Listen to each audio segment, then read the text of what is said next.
निवांत बस. बरं, तुमच्याकडे काही ना काही ते जरांगे आणि काही मुंबईतले जे कार्यकर्ते आहेत ना, त्यांना एकदा बसवून काय ते? व्यवस्थितपणे आणि एक तुमची पूर्ण टीमच तयार करू. काय म्हणला? तुम्ही असणार नाही ना, आता नाही की मी तुम्हालाच विचारते. अरे अरे राहून दे ना, आता राहून दे जरा, काही कशाला करता. अजून बाकीची काही निवड केलेली नाही, काही नाही. हां, आपण करूया ते.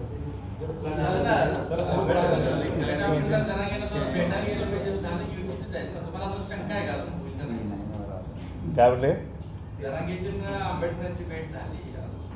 आज कधी भूमिका स्पष्ट होणार होती जरांगेची, म्हणून म्हटलं मी आजच्या हां असं हे लढणार नाही, कुठेच लढणार नाही. जरांगे स्वतः पण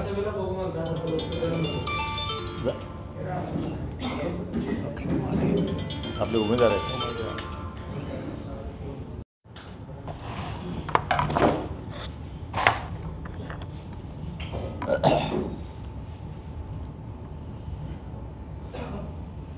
या महाराष्ट्रामध्ये लोकसभेचं निवडणुकीचं वादळ हे सुरू झालेलं आहे.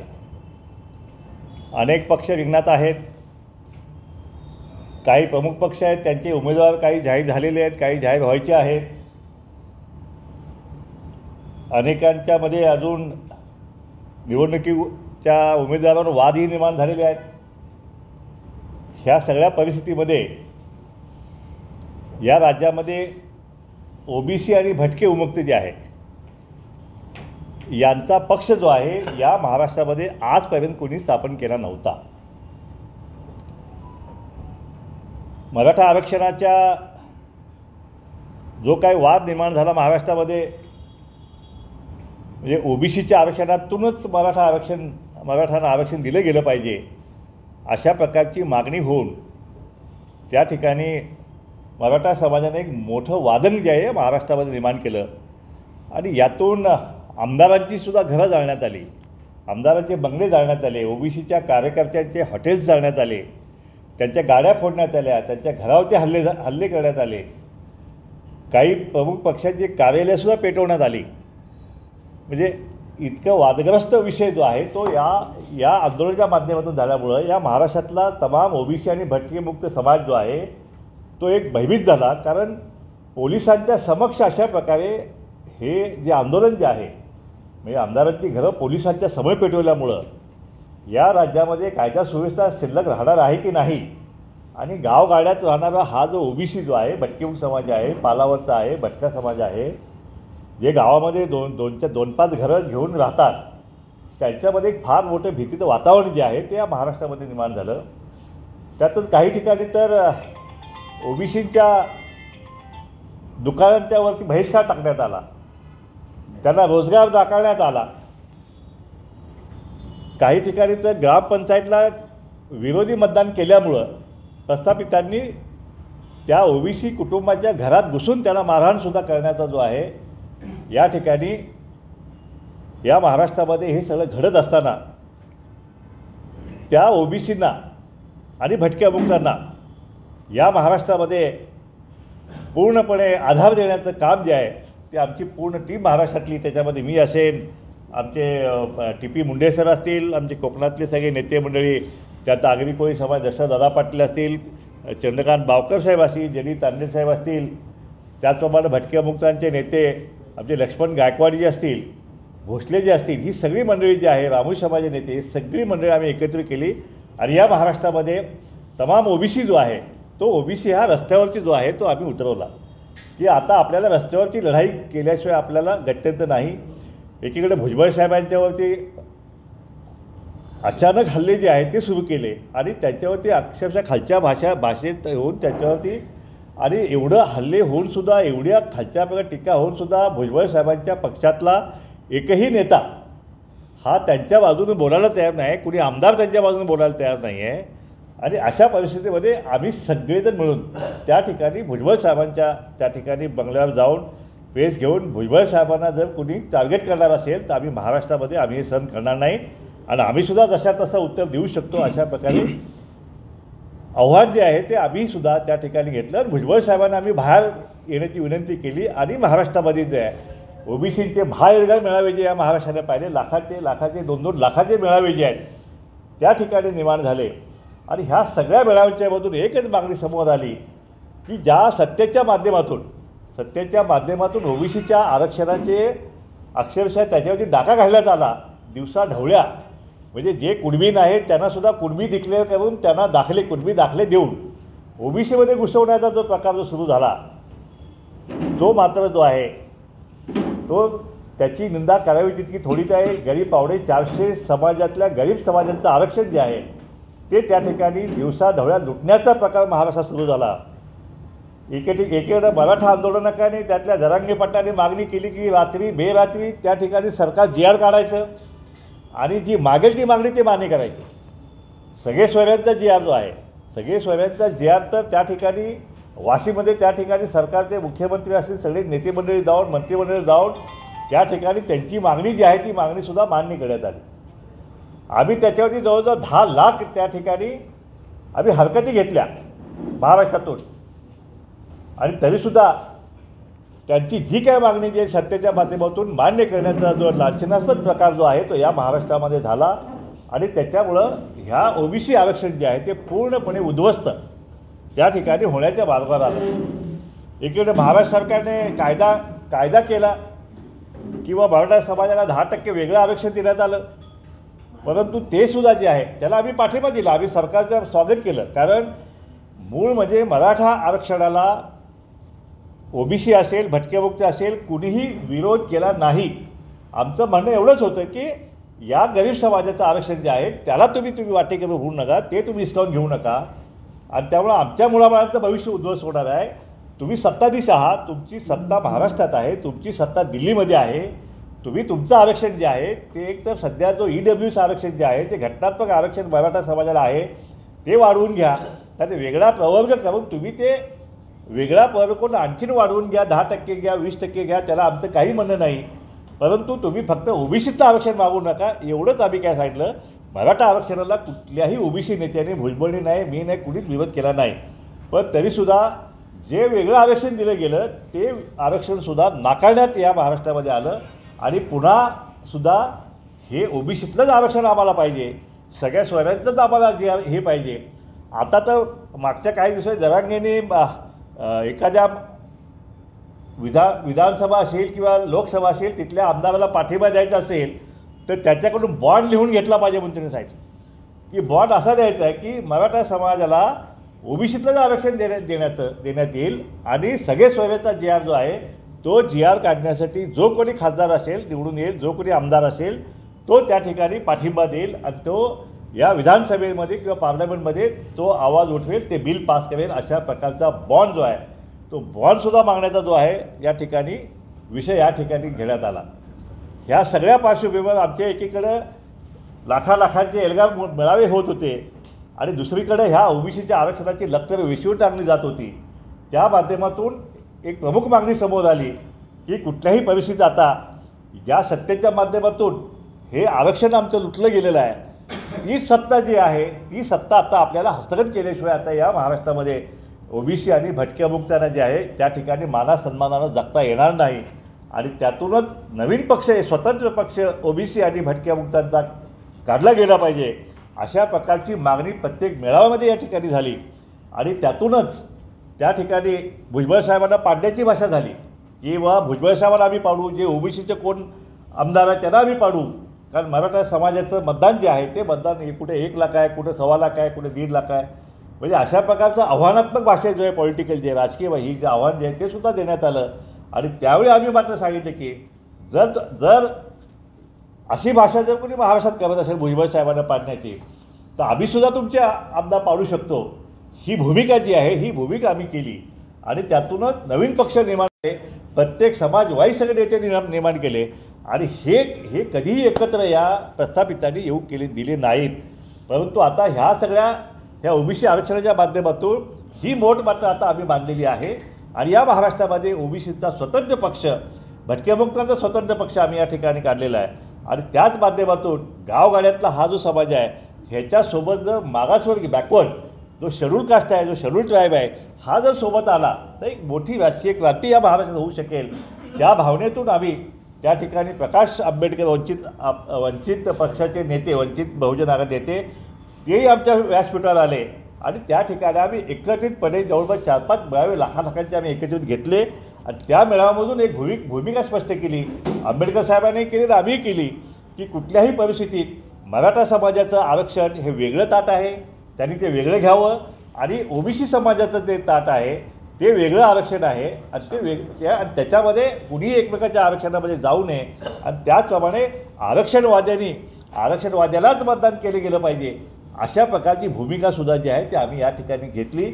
आणि त्याच भूमिकेतून आम्ही स्वतंत्र पक्षाची स्थापना आम्ही केली आणि तो पक्ष आणि वंचित आघाडी, आंबेडकर साहेबांचा वंचित बहुजन आघाडी, या दोन्ही पक्षांनी आघाडी करून जर ही एकत्रितपणे निवडणूक महाराष्ट्रात लढली तर एक फार मोठी राजकीय क्रांती जी आहे ती या महाराष्ट्रामध्ये झाल्याशिवाय राहणार नाही. या भूमिकेतून जी आहे आमची वंचित आघाडीशी जी आहे आणि ओबीसी बहुजन पार्टी जी आहे आमची एकत्रितपणे त्या ठिकाणी चर्चा आमची झाली. जवळपास 3 बैठका ज्या आहेत त्या ठिकाणी आमच्या 3 बैठका झाल्या. जवळपास 22 लोकसभा विधानसभा उमेदवारांची यादीसुद्धा आम्ही आदानप्रदान आम्ही केलेली आहे. त्या ठिकाणी आमची चर्चा काही मतदारसंघावर आमची एकमत झालेलं आहे आणि काही मतदारसंघावरती अजून आमची चर्चा व्हायची होती.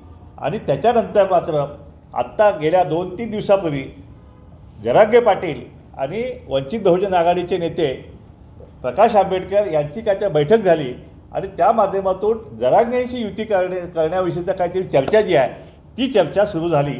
आणि त्यामध्ये मात्र महाराष्ट्रातला ओबीसी आणि भटक्यामुक्त समाज जो आहे तो त्या ठिकाणी आश्चर्यचकित झाला की ही अशा प्रकारे, कारण आमचं भांडण कोणाशी आहे, आमचं भांडण जरांगेंशी आहे. कारण जरांगेंशी वैयक्तिक जरांगेंना आमचा विरोध नाही आहे. जरांगेंची जी भूमिका जी आहे की आम्हाला ओबीसीतलंच आरक्षण पाहिजे आणि ते घेतल्याशिवाय आम्ही राहणार नाही आणि जो आम्हाला देणार नाही त्याला सुट्टीच देणार नाही आहे, त्याला आम्ही बघून घेऊ, त्याला हे करू ते करू, जे काय झालं ते आपण सगळं पाहिलेलं आहे. आमचा विरोध आहे तो जरांगेच्या भूमिकेला आहे. आणि प्रकाश आंबेडकर आणि जरांगे अशी जर पॉलिटिकल राजकीय जर युती झाली तर मग मात्र ती जी युती जी आहे त्या युतीमध्ये जे आहे ओबीसी आणि भटकेमुक्त जे आहे त्यांना ती न मानवणारी युती आहे. आणि मला अपेक्षा त्या ठिकाणी आम्हाला आहे की अशा प्रकारची युती जी आहे ती जरांगे आणि आंबेडकर साहेबांची युती ही होणार नाही अशी आमची अपेक्षा आहे. कारण आमची चर्चा यापूर्वी झालेली आहे आणि आज आम्हाला असं कळते की जरांगेंची सुद्धा या मराठा समाजाचे उमेदवार उभा करण्याची जी भूमिका जी आहे ती भूमिका आता स्पष्ट झालेली आहे. या निवडणुकीमध्ये जरांगेंच्या मार्फत मराठा समाजाचे उमेदवार उभा केले जाणार नाहीत अशी माहिती आम्हाला आल्यामुळं पुन्हा एकदा आम्हाला वंचित आघाडीच्या सोबत आमची युती जी होणार आहे त्याच्या आशा ज्या आहेत त्या आमच्या पल्लवी झालेल्या आहेत. आणि माझ्या मते आता 1-2 दिवसामध्ये आम्ही आंबेडकर साहेबांशी संपर्क करू आणि बाकीचे राहिलेला आमचा जो विषय जो आहे युतीचा तो आम्ही या ठिकाणी पूर्ण करू. सांगली निवडणुकी जी आहे, सांगलीची जी लोकसभा जी आहे त्या सांगलीच्या लोकसभेमध्ये त्यांनी परवा प्रेस घेतली वंचितचे नेते प्रकाश आंबेडकर साहेबांनी आणि त्यामध्ये त्यांनी जाहीर केलं की सांगलीच्या लोकसभेमध्ये प्रकाशांना शेंडगेंना आम्ही पूर्णपणे पाठिंबा देत आहे, आम्ही समर्थन देत आहे, अशा प्रकारची भूमिका त्या ठिकाणी त्यांनी घेतली. आणि त्याच्यानंतर आमच्या कार्यकारिणीची बैठक त्या ठिकाणी काल झाली आणि मी ही निवडणूक, सांगलीची निवडणूक जी आहे ती त्या ठिकाणी मी लढावी अशा प्रकारची कालच्या आमच्या कार्यकारिणीच्या बैठकीमध्ये असा निर्णय त्या ठिकाणी झालेला आहे. आणि त्यामुळे एकीकडे वंचितचा पाठिंबा, दुसरीकडे पक्षाचं तिकीट असं करून आज या ठिकाणी सांगलीमध्ये मी आज कार्यकर्त्यांचा मेळावा जो आहे तो त्या ठिकाणी घेतलेला आहे. पक्षानं जरी तिकीट दिलं असेल, वंचितनं पाठिंबा जरी दिला असेल तरी सांगलीतले आपले जे कार्यकर्ते आमचे जे ओबीसी आणि भटकेमुक्त आणि सगळ्या आम्हाला जो मानणारा जो वर्ग आहे त्यांच्याकडून तिकीट जे आहे, कारण कार्यकर्त्यांनी सुद्धा त्या ठिकाणी आमच्या भूमिकेला, आमच्या त्या ठिकाणी उमेदवारीला जो आहे तो पाठिंबा देणं जो आहे तो अतिशय महत्त्वाचा आहे. आणि आज कार्यकर्त्यांशी चर्चा करून सांगलीची उमेदवारी जी आहे ती मी आज कार्यकर्त्यांच्या मेळाव्यानंतर जे आहे ते मी जाहीर करणार आहे. या ठिकाणी सांगलीमध्ये बघायला गेलं तर मागच्या वेळी गेल्या निवडणुकीमध्येच त्या ठिकाणी मला वंचित आघाडीचं तिकीट जे आहे त्या ठिकाणी मला दिलं होतं, परंतु आमचा एक तरुण तडफदार असा आमचा एक नेता त्या ठिकाणी गोपीचंद पडळकर यांनी इच्छा व्यक्त केली की या ठिकाणी अण्णा मी या ठिकाणी लढतो, आपण थांबावं. त्याच्या विनंतीनुसार आम्ही मी आणि जयसिंग तात्या शेंडगे आम्ही निर्णय केला की यावेळीचं मागच्या वेळीचं तिकीट जे आहे ते आपण गोपीचंदला आम्ही संधी दिली आणि गोपीचंदला घेऊन आम्ही या जिल्ह्यामध्ये जे आहे आम्ही सगळे दौरे आम्ही सगळी प्रचार यंत्रणा जी आहे ती राबवली आणि त्याचा परिणाम असा झाला की जवळपास 3-3.25 लाख मतदान जे आहे त्या ठिकाणी गोपीचंद पडळकरला मागच्या वेळी त्या ठिकाणी झालेलं आहे आणि त्यामुळे एका लेवलपर्यंत आम्ही यापूर्वी गेलेलो आहे. आता यावेळी आणखीन वातावरण जे आहे या ठिकाणी आता सध्याचं वातावरण म्हटलं तर भाजपचं वातावरण या महाराष्ट्रामध्ये जे आहे मराठा आरक्षणामुळं भाजप या ठिकाणी पराभवाच्या मानसिकता यापूर्वी गेलेली आहे. राष्ट्रवादी काँग्रेस जो मोठा पक्ष आहे त्याची उभी फूट पडलेली आहे. पवारसाहेब त्यांच्या पॉलिटिकल याच्या करिअरच्या लोएस्ट त्याला या ठिकाणी आलेले आहेत. त्यांच्या घरात फूट पडलेली आहे. शिवसेना एक मोठा पक्ष महाराष्ट्राच्या राजकारणातला त्याच्यामध्ये सुद्धा उभी फूट पडलेली आहे. काँग्रेस पक्ष जो आहे काँग्रेस पक्ष तर तिकिटासाठी धडपड त्या एवढ्या मोठ्या पक्षाला तिकिटासाठी धडपड करावी लागत आहे. त्यामुळे या महाराष्ट्रातले प्रमुख 4 पक्ष जे आहेत ते पक्ष जे आहेत पॉलिटिकली जे आहेत ते त्यांच्या लोएस्ट करिअरमध्ये आलेले आहेत आणि अशावेळी एक फार मोठी संधी जी आहे एक व्हॅक्यूम या जिल्ह्यामध्ये निर्माण झालेला आहे की एखादा चांगला नेता जर या ठिकाणी जर निवडणूक लढली तर या अशा नवीन नेत्याला जो आहे या इथली जनता जी आहे ती नक्कीच त्या ठिकाणी चान्स दिल्याशिवाय राहणार नाही. आणि जर माझ्या माध्यमातून जर या ठिकाणी खासदार मी जर निवडून आलो तर नक्कीच या जिल्ह्यामध्ये जे आहे एक नवीन चैतन्य जे आहे एक विकासाचं नवीन पर्व जे आहे ते या ठिकाणी मी सुरू करू शकेन. कारण आपण बघितले गेली 15-20 वर्ष झाली या जिल्ह्यामध्ये एकही नवीन प्रोजेक्ट आलेला नाही. कुठल्या मुलांच्या हाताला रोजगार काम नाही. तेच कारखाने तेच ऊस तेच दुष्काळ काय समजलं का. हा सगळा विषय जो आहे गेल्या 25-30 वर्षापासून हा विषय जो आहे ह्या जिल्ह्याचे सगळे प्रश्न जे आहेत तसेच आहेत. या ठिकाणी 4 वेळा मुख्यमंत्रीपद झालेलं आहे. या ठिकाणी 8 वेळा जवळपास 8 वेळा अर्थमंत्रीपद या जिल्ह्याकडे आले. 8 वर्ष होती खजिन्याची पण तो खजिना मात्र या जिल्ह्यासाठी मात्र वापरला गेला नाही. उद्योगमंत्रीपद आले बाकी सगळे म्हणजे मंत्रिपदाची तर लाईनच या जिल्ह्यामध्ये होती परंतु मंत्रिपदं जे आहे ते फक्त स्वतःची संसाधन टिकवण्यासाठी जे आहे तेवढाच फक्त वापर झाला. पण इथल्या बेरोजगाराला इथल्या शेतकऱ्यांना जो आहे इथल्या कष्टकऱ्यांना जो आहे ह्या सगळ्या सत्तेचा फायदा मात्र इथल्या जनतेला मात्र झाला नाही. आणि तो फायदा जो आहे तो कसा द्यायचा याचं ट्रेनिंग माझं जतमध्ये झालेलं आहे. आपण सगळ्यांनी पाहिलं असेल की जतमध्ये मी आमदार झाल्यानंतर 2च वर्षामध्ये असा तहानलेला भाग जो आहे जो 2-3 पिढ्यांना पाण्याची वाट बघणार आहे. जतचा पश्चिम भाग जो पूर्णपणे भिजून त्या ठिकाणी आता कॅलिफोर्निया झालेला आहे. त्या ठिकाणी दुष्काळाच्या बागा फुललेल्या आहेत. डाळिंबाच्या बागा फुललेल्या आहेत. ऊसाचे मळे फुललेले आहेत. त्या ठिकाणी आम्ही हे पाणी देताना आम्ही हे बघितलं नाही की हा धनगर आहे का हा मराठा आहे का हा दलित आहे असं आम्ही कधीच बघितलेलं नाही आहे. त्यामुळं ह्या ठिकाणी आपल्याला या सांगलीच्या जनतेने जर या ठिकाणी मला जर चान्स दिला तर मात्र ह्या जिल्ह्याचा कायापालट जो आहे तो नक्कीच या ठिकाणी केल्याशिवाय राहणार नाही. पाण्यापासून कुठलाही भाग वंचित राहणार नाही. आज जतचा पूर्व भाग आजसुद्धा पिण्याच्या पाण्यासाठी आज टाहो करतो आहे. अनेक ठिकाणी सगळे प्रश्न जसे तसे आहेत आणि म्हणून या ठिकाणी ही निवडणूक जी आहे आजच्या कार्यकर्त्यांच्या आमच्या मेळाव्यामध्ये जर कार्यकर्त्यांनी जर मला पसंती दिली जर मला कार्यकर्त्यांनी जर तिकीट दिलं तर मग मात्र मी हे सांगलीची लोकसभा जी आहे पूर्ण ताकदीनिशी या ठिकाणी लढवेन. शिवाजी बापू शेंडगे आमचे मंत्री होते. कवठेमहांकाळचा मतदारसंघ जो आहे कवठेमहांकाळ तासगाव मतदारसंघ तो आमच्या वडिलांचा मतदारसंघ. आमचे बंधू जयसिंग तात्या शेंडगे हे सुद्धा त्या ठिकाणी विधानसभा लढलेले आहेत. जत मतदारसंघ जो आहे त्यातला गावातला माणूस मला त्या ठिकाणी मला ओळखतो आहे. बाकी सांगलीमध्ये वाघमोडे साहेब असेल बाकी सगळे मंडळी असेल या सांगलीशी आमचा आता 2 पिढ्यांचा आमचा संबंध आहे. त्यामुळं आम्ही काय इथं नवीन नाही आहे. इथले प्रश्न जे आहे कसे सोडवायचे कसं हे करायचं हे पूर्ण ट्रेनिंग आमचं झालेलं आहे. आणि माझ्या मते नक्कीच इथली जनता जी आहे ती जनता या ठिकाणी मला या सगळ्या राजकीय सगळ्या या गोंधळामध्ये या ठिकाणी मला निश्चित पसंती देईल. या ठिकाणी काँग्रेसच्या उमेदवाराचं अजून काय नक्की झालेलं नाही आहे. अजून त्याला तिकीटचं काय नक्की होत नाही आहे. जतमध्ये आपल्याला माहीत असेल की जतमध्ये काँग्रेसचा पक्ष जो आहे तो त्या ठिकाणी बरखास्त केला गेला होता आणि मला त्यांनी पाठिंबा दिला होता. पण त्याच काँग्रेसच्या सगळे नेते आणि कार्यकर्ते जे आहे त्या कार्यकर्त्यांना सोबत घेऊन जे आहे मी जतचा विकास त्या ठिकाणी केलेला आहे.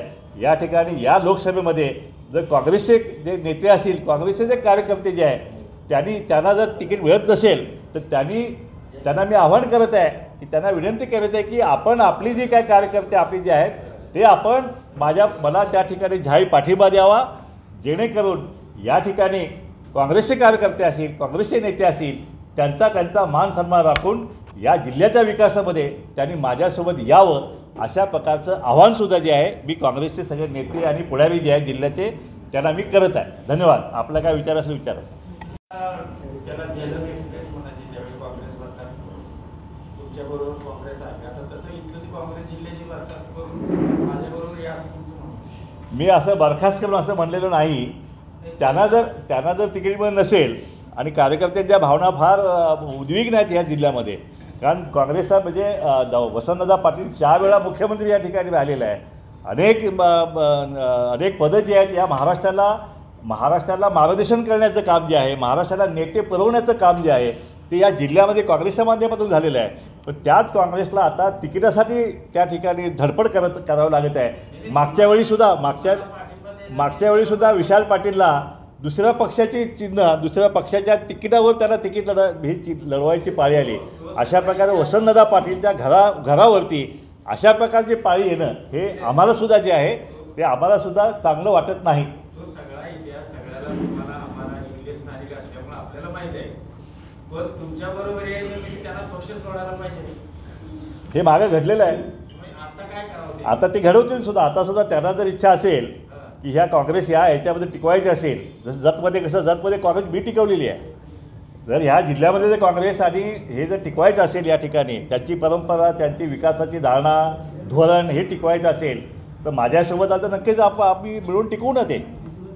तुम्ही मगाशी सांगितलं की ओबीसी का मानला, राज्यभर तुम्ही सांगितलं काय काय प्रयत्न केला. आता सांगली लोकसभेचा विचार केला तर या ठिकाणी मराठा समाजाचे काबाजी राहिलेले, आतापर्यंत मराठा समाजाचे खासदार राहिलेले, दोन्ही विरोधी सत्ताधारी पक्ष मराठा समाजाच्या उमेदवारांना उमेदवारी देतात. अशा वेळी ओबीसी पक्षामार्फत कितपत यशाची नाही आहे? हे पहा, या ठिकाणी आमचा पक्ष जरी नवीन असला तरी आमचे नेते मात्र परिपक्व आहेत. त्या ठिकाणी अनुभव जो आहे तो मला किती अनुभव आपल्या सगळ्यांना माहिती आहे, आमच्या घराला किती अनुभव माहिती आहे काय. त्यामुळे पक्ष नवीन असला तर आमचे कार्यकर्ते, आमचे मतदार हा काय नवीन नाही आहे, मतदार आमचा जुना आहे. आणि मतपेटी आमची जी आहे त्या ठिकाणी नक्कीच आपल्याला कळेल की ओबीसीची लोकसंख्या जी आहे भटक्यामुक्तांची 60% आहे. या जिल्ह्यात जवळपास 65% आहे. आणि त्या ठिकाणी जर दलित मागासवर्गीय आणि मुस्लिम ओबीसी जे आहे, या मुस्लिम समाज आमच्यासोबत आला तर या ठिकाणी 80% आमची वोट बँक जाते. आणि त्यामुळं वन साईडसुद्धा आमचा विजय जो आहे तो या जिल्ह्यामध्ये आमचा वन साईड विजय होऊ शकतो. तुम्ही जे कॅल्क्युलेशन जे सांगितलं लोकसभेचं, गोपीचंद पडळकर यांची लोकप्रियता सुद्धा त्याला कारणीभूत होती. नुसतीच वंचितची मतं नाही आहेत.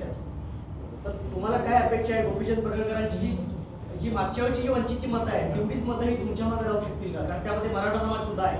नाही, वंचितचं मतदान जे आहे ते यावेळी पूर्णपणे माझ्या पाठीमागे ठामपणे उभा राहणार आहे. कारण आम्हीसुद्धा आंबेडकर साहेबांना त्या ठिकाणी अकोल्याला पाठिंबा दिलेला आहे किंवा आणखीन काही मतदारसंघामध्ये आमचा पाठिंबा वंचितला राहणार आहे. त्यामुळे वंचितची वोट बँक जी आहे ती वोट बँक पूर्णपणे माझ्यासोबत राहणार आहे. गोपीचंद पडळकर त्यासाठी प्रचाराला येणार आहेत का? गोपीचंद पडळकर हे पहा असं आहे, गोपीचंद पडळकर आता एका प्रमुख पक्षाचे त्या ठिकाणी ते आमदार आहेत, ते नेते आहेत त्या ठिकाणी. त्यामुळं त्यांनी उघडपणे येऊन त्या ठिकाणी आम्हाला आमचा प्रचार करावा अशा प्रकारची भूमिकेमध्ये आम्ही नक्कीच नाही आहे. कारण त्यांची अडचण तिथं निर्माण होऊ नये.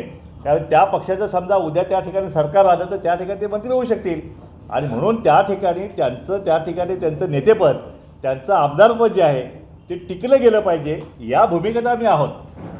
पण आतून मात्र मदत ते आम्हाला नक्कीच करू शकतील. आरक्षणाचा विषय आला, ओबीसी आहे ते कसे एकत्र एका स्टेजवर आले त्या तसा या माझं ओबीसी बहुजन काढताय म्हणजे तुमचा मुद्दा आरक्षणाचा आहे, विषय तोच आहे. तेव्हा आरक्षणाची लढाई जी आहे आता आम्ही मतपेटीतून आम्ही करत आहोत. त्या ठिकाणी काही आमचे नेते, त्यामध्ये छगन भुजबळ साहेब असतील, त्या ठिकाणी गोपीचंद पडळकर असतील किंवा आणखीन पक्षातले आणखीन काही नेते मंडळी असतील काँग्रेसमध्ये असतील, त्या सगळ्या नेत्यांचे जे आता भुजबळ साहेबांच्या विषयी आता आम्ही भुजबळ साहेबांना आम्ही सांगितलेलं आहे की आपण ज्या दिवशी आपण बाहेर पडायला आता तुमची अडचण आहे, ते पक्षाचे काही नेते आहेत, तुम्ही तिथंच राहिलं पाहिजे, तुम्ही सत्तेत राहिलं पाहिजे, सत्तेत राहूनच आमचा त्या ठिकाणी ओबीसीचा लढा जो आहे तो तुम्ही लढला पाहिजे, ते लढत पण आहेत आणि त्यांनी बाहेर पडावं असं आमची मुळी इच्छा नाही. पण ज्यावेळी ते बाहेर पडतील त्यावेळी मात्र आमच्या पक्षाचे ते नेते असतील, ही भूमिका जी आहे ती आम्ही भुजबळ साहेबांनी सांगितलेली आहे. माध्यमांच्या माध्यमातून सगळ्या ओबीसी समाजाला आम्ही यापूर्वीच आम्ही याची जाणीव करून दिलेली आहे. भुजबळ साहेब सत्तेत असून सुद्धा काय ओबीसी समाजाला हे पण असं आहे की भुजबळ साहेब या ठिकाणी सत्तेमध्ये मंत्री असताना ओबीसीची बाजू जी आहे ती घेऊन सत्तेमध्ये लढलेले आहेत. ते आम्ही सगळ्यांनी पाहिलेलं आहे, उघड्या डोळ्याने मी पाहिलेलं आहे. आणि सत्तेमध्ये असताना सुद्धा सत्तेला सुद्धा आव्हान देण्याचं काम जे आहे ते आमच्या एल्गार मेळाव्यातून त्यांनी केलेलं आहे. आणि त्यामुळं आमचा पूर्ण विश्वास भुजबळ साहेबांच्यावरती आहे. नाशिकमधून जर भुजबळ साहेब जर निवडणूक लढले, त्यांचं चाललं आहे नाशिकमधून निवडणूक लढायचं, तर मात्र या नाशिक जिल्ह्यातला पूर्ण ओबीसी जो आहे, भटक्यामुक्त जो आहे, मागासवर्गीय, हा पूर्ण ताकदीनिशी हा भुजबळ साहेबांच्या पाठीमागे असेल. ते कुठल्या पक्षामध्ये निवडणूक लढतात हा आमचा विषय नाही, पण ते आमच्या आरक्षणाचे आमचे नेते आहेत, शिलेदार आहेत, आमचे योद्धे आहेत. त्यामुळे आम्ही त्यांना पाठिंबा दिलेला आहे.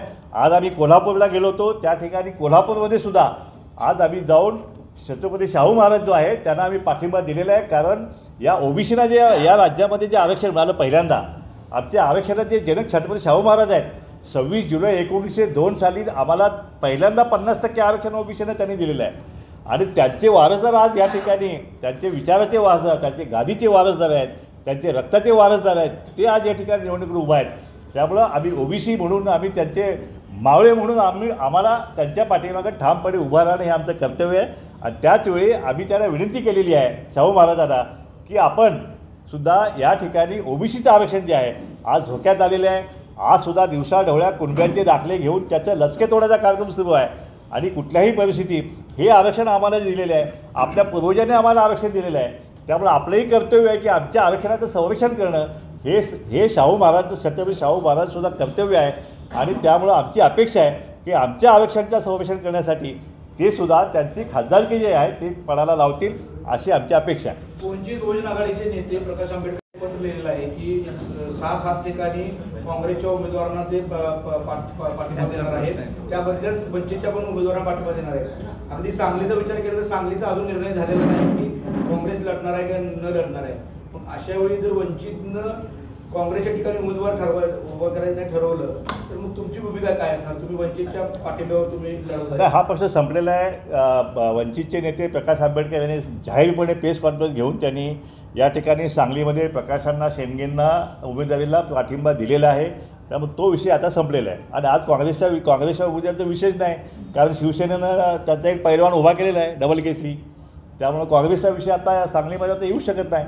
आला तर मग दुसरी काय आणखीन कुठे तर चिन्ह भिन्न काय ते घेऊन काय ते त्यांच्या भविष्यामध्ये जरांगे पाटील यांच्यासोबत जर भविष्यात जरांगे पाटील यांच्यासोबत वंचितची पुन्हा चर्चा झाली तर तुमची भूमिका काय असेल? जर पुन्हा वंचित जरांगे पाटलांना पाठिंबा देत असेल किंवा जरांगे पाटील वंचितला पाठिंबा देत असेल? हे पहा, असं आहे की आम्ही ही भूमिका मी कालच स्पष्ट केलेली आहे की वंचितची आणि प्रकाश आंबेडकरांची युती हे होईल असं आम्हाला वाटत नाही आहे.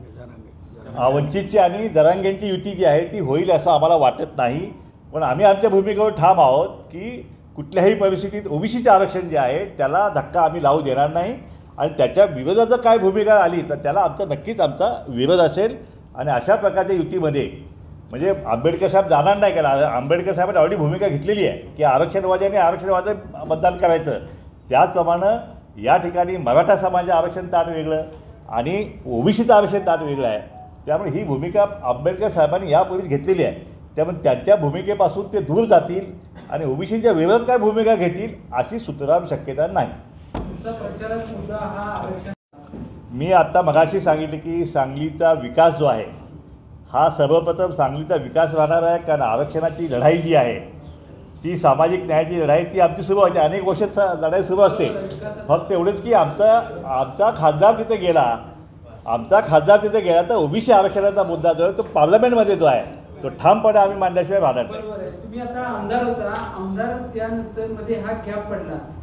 गॅप पडल्यानंतर आता विकासाच्या मुद्द्यावर तुम्ही सांगले फार काही दिसणार नाही, बैठक नाही, मोर्चेबांधणी नाही. बघा, प्रश्न गॅप पडला पण सांगली जिल्ह्याच्या जे विकासाचे मुद्दे जे आहे ते गेल्या 40 वर्षापासून तेच मुद्दे आहेत. त्यात काहीसुद्धा फरक झालेला नाही. मी सगळा अभ्यास करून आलेलो आहे. त्यामुळं ह्या शहर तर बकाल होत चाललेलं आहे. त्या ठिकाणी हे दुष्काळी भाग जो आहे तिथली जनता अजून पाण्यासाठी टाहो फोडत आहे. त्यामुळे इथले प्रश्न जे आहेत इथल्या प्रश्नाची पूर्णपणे जाण त्या ठिकाणी मला आहे. आणि माझा प्राधान्य असेल की इथले ह्या लोकसभा मतदारसंघाचे प्रश्न जे विकासाचे जे आहेत ते मार्गी लावणं हा माझं प्रथम प्राधान्य असेल. आरक्षणाचा लढा तर आमचा चालूच आहे, तो चालू राहणारच आहे. पक्षाला यश मिळाल्यानंतर तुम्ही भाजपकडे जाणार का काँग्रेसकडे जाणार? त्याचा प्रश्नच येत नाही आहे. नाही, देशात आता सत्ता आहे, प्रश्न म्हणजे घ्यायचे सत्ता कुणाला? तुम्ही कोण आहे तुम्ही सांगायला पाहिजे की आमचं सरकार केंद्रात